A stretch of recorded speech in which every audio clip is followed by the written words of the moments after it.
Hi, this is Charles with a brief introduction to the game Band of Heroes that uses the lock and load system, which is similar in a lot of their games. I wanted to walk you through the rule book so you can get an idea of how to start the game and how to get going. I am not a professional at this game. I'm going to make some mistakes, but I'm hoping to get enough on the board here to where you understand how to set something up and play through your first turn and get familiar with the game. So the first thing you need to do is get out a scenario card, and probably Carentan is the best one to start with just because it's all infantry and there's not a lot of complications to it. So if you look at the scenario card, you'll see a picture of a map and the orientation of it. You'll notice which way is north and the map number on the bottom left. You'll notice how many turns are in there. You'll also notice how many units are on the board and where they go. So sometimes units are referred to by their um, unit type, and sometimes they're referred to as 254 or 264s, or those are the values on the bottom of each counter for the units themselves. Um, Nothing to panic about there. It takes a little getting used to crossing between the two, but you'll get used to it. So when it asks for 254s, just look for the unit in that particular group that has a battle value of 254. And so let's take a look at a unit and the differences in the different types of units. So I'm using Vassal, which is a program available on the internet, and a module called Vassal Lock and Load World Championship, and it's got the Band of Heroes maps in it and such. But under the pieces marker here, you'll notice there's something called SMC. That means single man counter. And you're looking through the list here, you'll see all of our leaders, which are a single man. This is a tank commander, heroes. These are all single man counters. And across the bottom you'll see their attack values, which we'll get into in a second. Now in the next column we have MMCs, which are multi-man counters. And again, they have the attack values across the bottom. This is a 144. His morale is 6. This is a 013, and his morale is 5. You can see his unit by the symbol indicated here.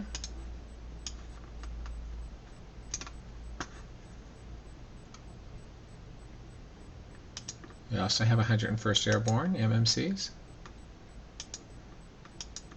We have support weapons. Now these are carried and used by the units themselves. So we can put these on the board, and some units have some things that have to be done to them before they can be fired. Now this one has to be dismantled before it can be carried. So as part of the beginning of the game, one of the things you might want to do is dismantle your guns so you can move them around, or you might want to keep them in place. We've got bazookas.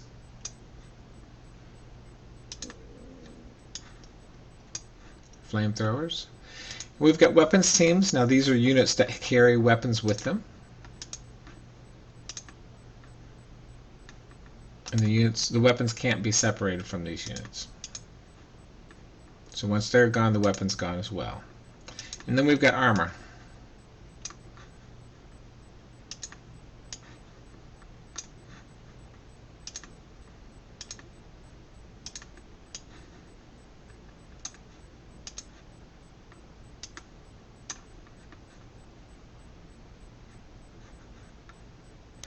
So let's go over the basic infantry first, because I think it's easier to start with the unit that you're going to be using mostly.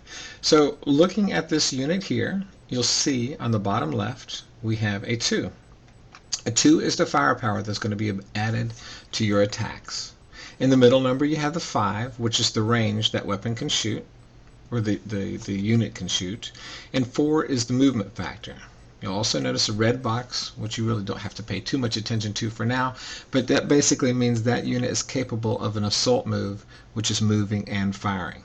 Later on when we get into the operations phase, we'll talk a little bit more about that, but for right now, 2 is the value that you add onto your die rolls for that unit when it does an attack.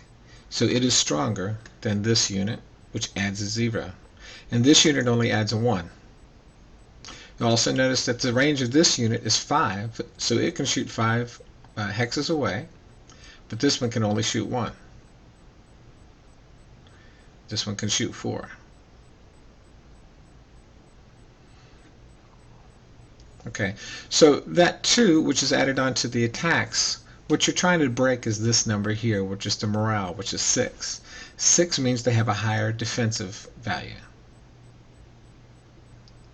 This unit has a 5 for its defensive value. That's when you do a morale check. That's the number you'll be checking against, the number in the blue circle in the top right. And the same here, we have a 6 also.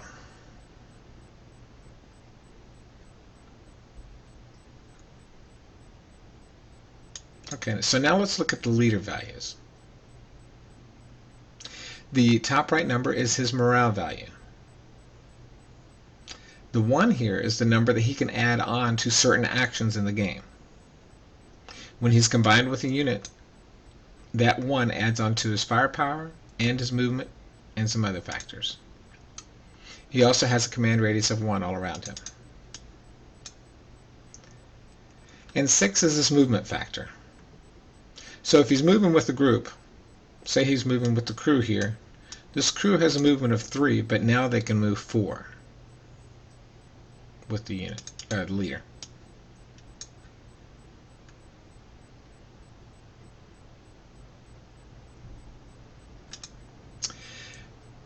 Single man counter, or I'm sorry, these half squads are pretty much the same as full squads except they reduce firepower. They are sometimes damaged units go down to half squads from full squads.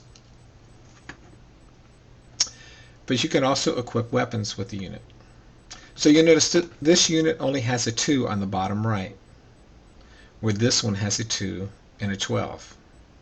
Now similar to the infantry where you have firepower, range, and movement, this one just has the firepower and range. There's no need for a movement on a support or a weapon.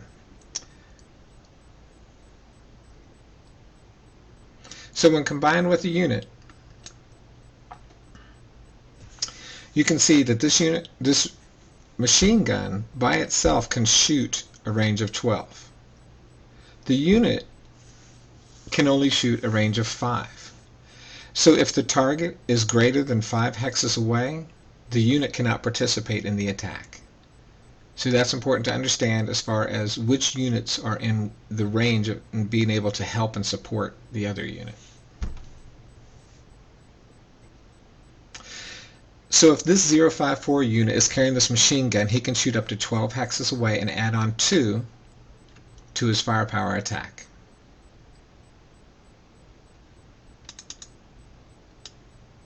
Now I'm not going to go too much into detail on this one, but you'll notice this one only has a 2 on it. So we're going to flip this over, and when you see a unit like that, or like a tank or something like that, when you flip them over you'll see a chart on the back. Now the chart is basically if you're 1 hex away, if you roll a 10 or less, you get a firepower of 3. If you're 2 or 3 hexes away, then you have to roll a 7 or less to get a hit, and your result would be 3. And if you're 4 hexes away, you have to roll a 4 or less on 2 dice to get a result of 3. Now, there's 2 types of fire attacks in the game. You've got regular infantry, which only rolls 1 dice. But the ordnance, the ones with the hit tables on the back, they always roll 2 dice, and you're trying to get that number or less. Now, terrain and things like that are going to change how you modify your die rolls in the game. But we'll talk about ordnance later on. But for right now, we're going to put that aside.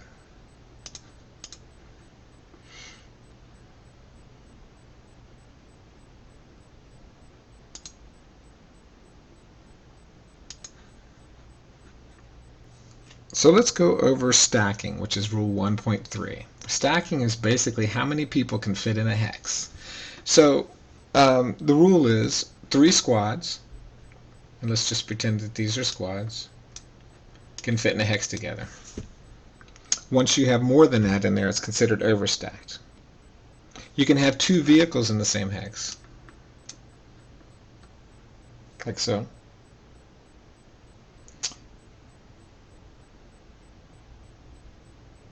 Or two SMCs in a hex. Oh, and two SMCs. So we could also add these single man counters over here into the hex too. Also realize when you stack units like that, you're making yourself susceptible to one person attacking you and each one of those units in that hex being checked for a damage attack. And so being together gives you the advantage of being able to do group firepower or somebody covering somebody. You can fire one of these units at a time, or if you have a leader in there, you can fire multiple units at a time. So right now, none of them have fired. We could do a combination fire against somebody, or we can fire two or three of those units in a group and keep the other one on reserve, basically to help protect the units from being attacked in melee or something like that. So let's go back to melee for just a second. I'm sorry, morale. So again, the number on the top right is your morale. And when we do the combat, you're going to see how that number can be affected by the game. Now, units have several states. This is an MMC full squad. If he is shaken, and we're going to look at that table later on as far as what happens. So when somebody does an attack against him and he is shaken, you'll notice that these two values are gone. He still has a movement factor, but he cannot move towards the enemy. He has to move away. And the only way to get him back is if a leader moves into the hex with him, or if he has the self-rally ability. Now, these guys do not have the self-rally ability. You'll see an SR on the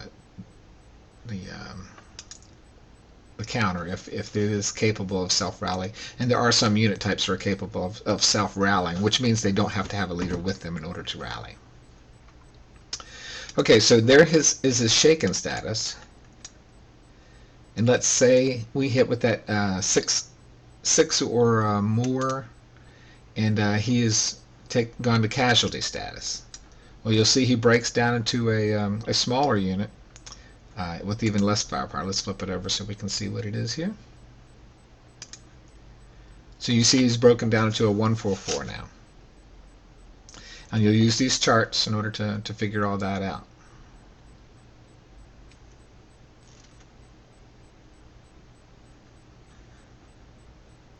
So support weapons are weapons that have to be carried by a MMC or an SMC. And a squad can carry up to 2 SWs, or a half squad or crew can carry 1. But forfeits 2 movement points. If the unit gets destroyed or eliminated while carrying this across the field, the unit is eliminated, but that weapon is left there. And the opponent can actually run up there and grab it and use it for half of its firepower in attacks against yourself. So watch those MG42s. Those can be pretty deadly out there laying in the open ground.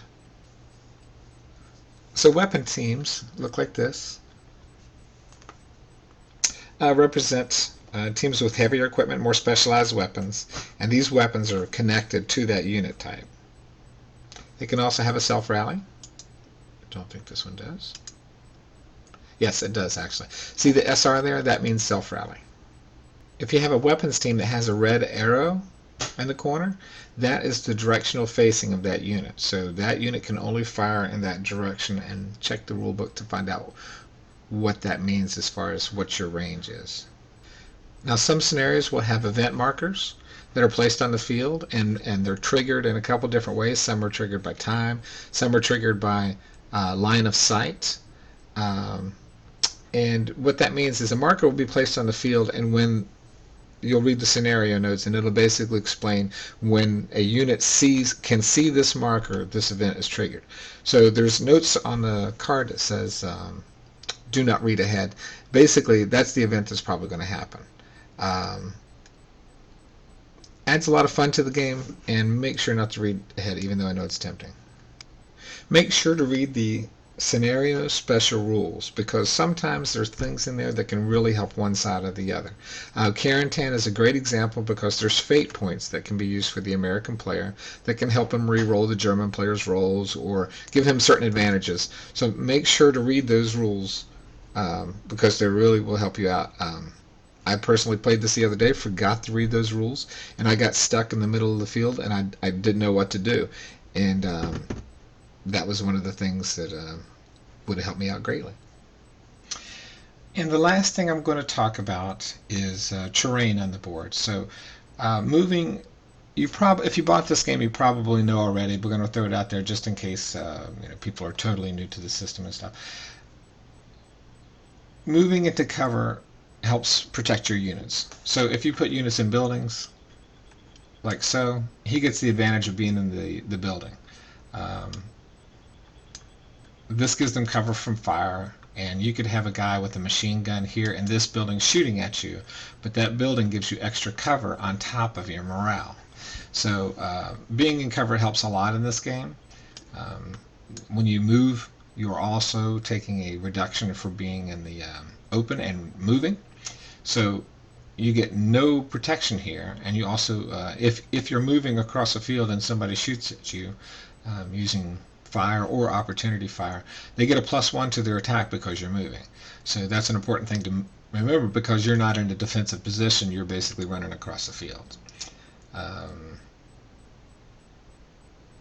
So all this terrain, take a look at your terrain effects chart inside your guide there. And for people attacking you, you want to look at the column that says target modifier.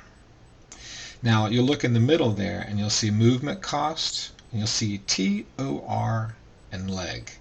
And leg is your regular units on the board here, your infantry types. And you'll see that in moving across the open is a 1 movement point out of these 6.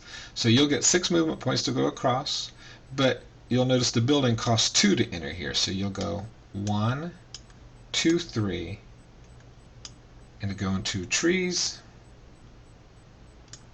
where is it? Forest is another 2.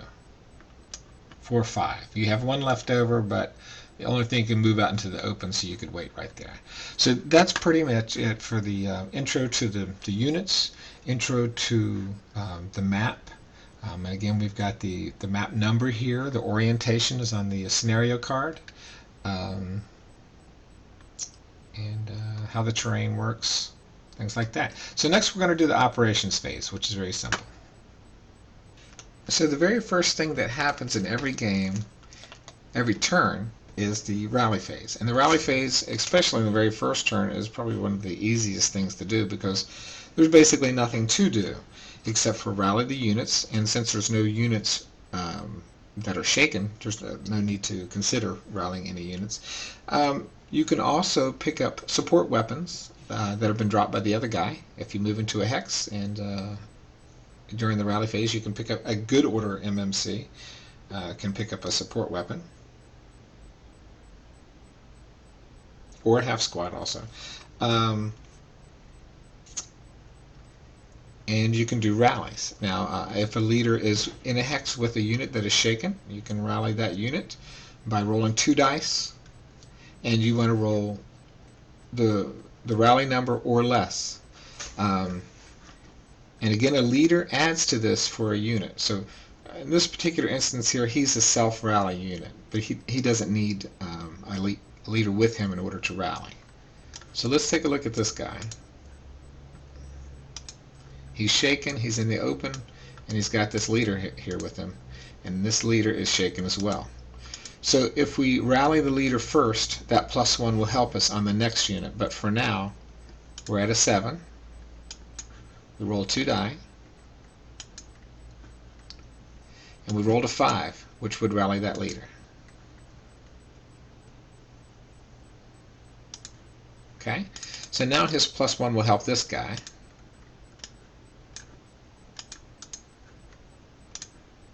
So he's shaken. He needs to roll 6 or better to rally, or 6 or less, I'm sorry. But with this leader in the same hex as him, that's a +1. So we'll roll 2 die. I'll roll 2 ones. and he is rallied.